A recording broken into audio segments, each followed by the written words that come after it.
Bonjour, Baruch Hashem, nous allons commencer un cours sur le Sefer Yetzira qui va être en ligne sur le site de Beth Hazohar.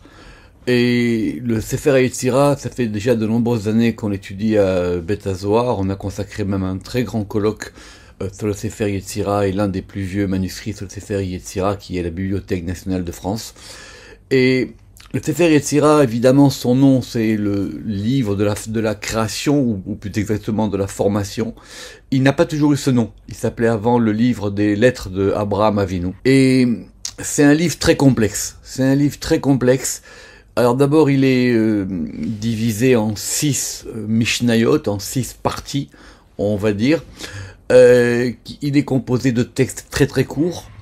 De textes qu'il faut évidemment méditer avant de les comprendre, des textes qu'il faut revoir et revoir et revoir. C'est pas très long le Sefer Yetzira et il faut le faire au moins une dizaine, 20, même plus, beaucoup de fois pour pouvoir vraiment rentrer l'intérieur de ce cours.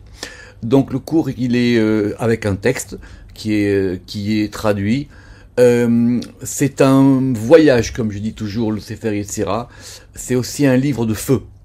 C'est un livre auquel il faut faire attention, qui nous amène dans plusieurs domaines, le domaine des séphirotes, le domaine des noms divins, le domaine des lettres surtout. Après, on verra effectivement les planètes, le corps. Mais ce qui est intéressant, c'est comment tout ça est imbriqué dans le Sefer Yetzira. C'est pas du tout un livre d'astrologie, même si à une époque on a pu y penser. C'est un livre qui ouvre des voies. Et d'ailleurs, c'est comme ça que le livre il commence par les voies, ou plus exactement les sentiers de la création. Je vous souhaite à tous une bonne étude. Merci beaucoup. Shabbat Shalom.